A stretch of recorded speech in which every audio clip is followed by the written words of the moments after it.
नमस्कार, मैं कृष्णा कुमार के न्यूज़ 25 में आपका स्वागत है। अभी एक बहुत ही बड़ी खबर आ रही है सुप्रीम कोर्ट से, जहां सबमेंशन स्कीम घोटाले में सुप्रीम कोर्ट की कड़ी फटकार से सीबीआई की बड़ी कार्रवाई हुई है। हजारों होम बायर्स ठगे गए हैं। केंद्र की निगरानी व्यवस्था पर सवाल खड़े हो रहे हैं कि आखिरकार केंद्र में सरकार होते हुए इतनी बड़ी घोटाला कैसे हुई। अभी तक केंद्र सरकार इस पे चुप क्यों है, ये सवाल खड़े हो रहे हैं। एनसीआर में सबवेंशन स्कीम के नाम पर हुआ हजारों करोड़ों का घोटाला अब केंद्र सरकार की निगरानी प्रणालियों को कटघरे में खड़ा कर रहा है। क्योंकि आपको बता दें कि केंद्र सरकार की जो सरकार बनी थी 2014 में बनी थी, 2014 से पनप रहे इस घोटाले में बिल्डरों और बैंकों की साठगांठ की परतें सुप्रीम कोर्ट की सख्त टिप्पणी के बाद खुलनी शुरू हुई है। सुप्रीम कोर्ट ने एक केंद्र सरकार के बनते हुए जो सबवेंशन स्कीम लागू की गई थी, इसकी खुलासा कर दिया है। कोर्ट के आदेश के बाद ही सीबीआई हरकत में आई है और दिल्ली, नोएडा, गुरुग्राम समेत 47 ठिकानों पे छापेमारी की गई है तथा 22 एफआईआर दर्ज की गई हैं।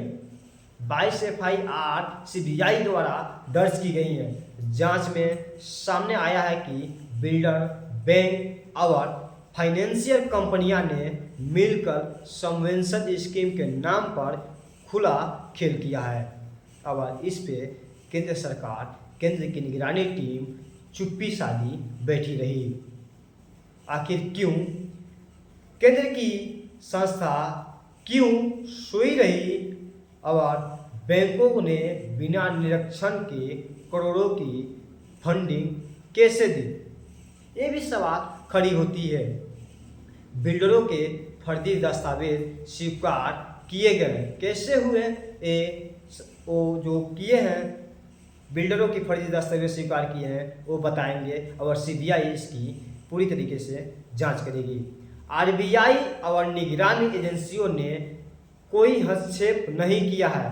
ये क्यों हुआ? आरबीआई जो भारत सरकार को पूरी तरह से देखती है वो चुपचाप रही। ईएमआई डिफॉल्ट और रुके प्रोजेक्ट देखकर भी कार्रवाई नहीं हुई, क्योंकि केंद्र में सरकार थी।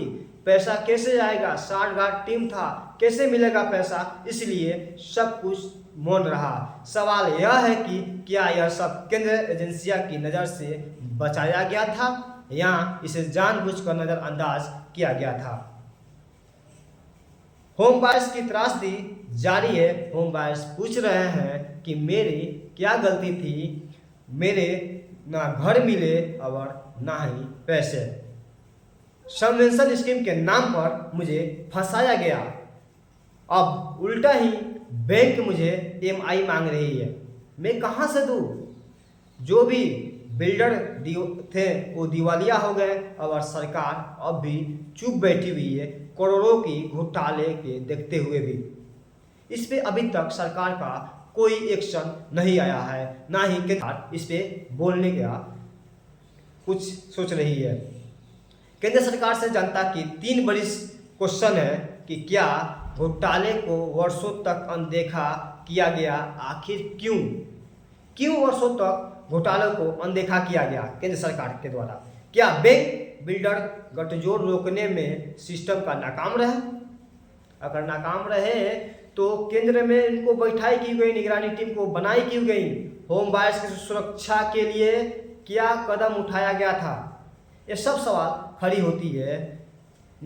जो केंद्र की सरकार है, केंद्र की निगरानी टीम है, उस पर सुप्रीम कोर्ट ने इसे साफ साफ कहा कि यह सब जाल साजिश है और उन्होंने कहा कि होम बायर्स को जानबूझकर फंसाया गया है। कोर्ट की सख्ती के बाद ही सीबीआई ने कार्रवाई शुरू की, वरना यह घोटाला दबा की दबा रह जाता और जनता बुरी तरह से फंसी रहती। इसमें जनता को फंसाया गया और अपना जेब भरा गया। इस गठजोड़ को खुलासा सुप्रीम कोर्ट ने किया है और सीबीआई इसकी पूरी तरह से निगरानी कर रही है। अब सवाल यह है कि जवाब कौन देगा और कब देगा, आखिर इसके पीछे कौन है। जनता इंतजार में है जबकि जांच जारी है। ऐसे तमाम छोटी बड़ी खबरों के लिए बने रहें के न्यूज़ 25 के साथ।